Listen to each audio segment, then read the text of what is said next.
Let's turn our attention now to the Iran aspect of what Trump's win actually means for the United States foreign policy. In fact, Iran has called on Trump to review the US government approach to the region. As you know, Trump's first term in the White House was not ideal for Iran's foreign policy in specific.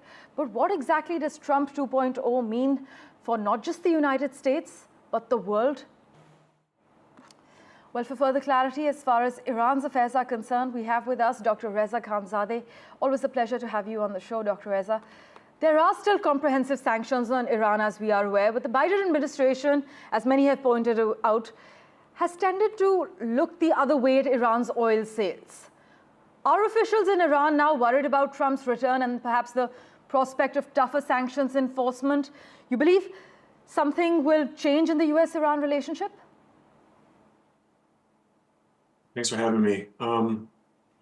Yes, I do believe there is a high potential for there to be a change in the U.S. and Iran relationship for a whole host of reasons. The one most important that I think hasn't been talked too much on the news circuit is the age of Supreme Leader Ali Khamenei. He will be 86 years old when Trump is in his first year as president, and 4 years into Trump's presidency, Khamenei will reach 90 years old if he makes it to 90. And there's been, quiet whispers and rumors that Khamenei does have a terminal illness, so he may not even live past Trump's full 4 years as president. So keeping that in mind, on top of all the internal turmoil that's going on in Iran, particularly with the Women Life Freedom protests, there is a domestic pressure on the regime to think for a long-term strategy beyond just Trump and beyond just Khamenei, because he will pass away. They need to find some type of off-ramp with these conflicts to where their own existence, the regime's own existence, can sustain beyond Khamenei's passing. So with that in mind, and also with the new president of Iran, publicly talking about wanting to, strike a deal with the U.S. and lift sanctions and exactly, yeah. So there could be a way for the two to strike a deal. And also Trump has talked about how he wants to win the Nobel Peace Prize and he wants to end the wars and he wants to be like this hero or savior for the Middle East.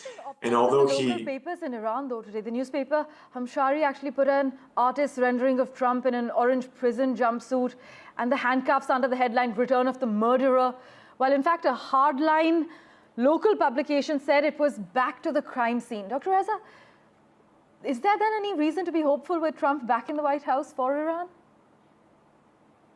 It is, because you have to keep in mind these magazines and newspapers and media outlets inside Iran are all controlled by the regime in some shape or form. There isn't, freedom of press in Iran to the way that we understand it in like the, global north or in, countries like America or in Europe.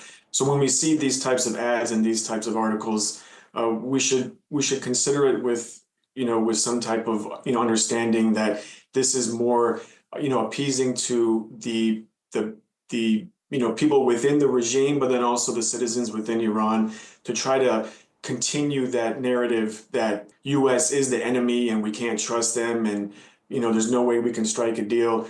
It's kind of the same way that Trump, speaks a loud game, but then when push comes to shove, he is pragmatic and he is able to find a way to make a deal. Because if we think back during his first term, although he did assassinate, Qasem Soleimani, he had multiple attempts to actually strike militarily on Iran's nuclear sites and also their military sites, but he didn't because he understood that there's a calculation in that. And although he seems erratic, President Trump, although he may seem erratic and he may seem unpredictable, I feel that's a part of his strategy to try to keep his enemies, in this case Iran, on their toes and not understanding what his next move may be. Well, some geopolitical analysts have argued that it really depends on Trump's calculations when it comes to Trump 2.0, whether he wants to be the guy who got the better deal, consistent with his self-image as master deal maker, as you are highlighting, Or does he want to ensure that Americans enjoy cheap oil and gas? But whether he can do both is also an option that has not entirely been ruled out yet, as is the case with Trump. But Dr. Khanzadeh, as always, it's a pleasure to hear your perspective. Thanks so much for joining us. Thank you.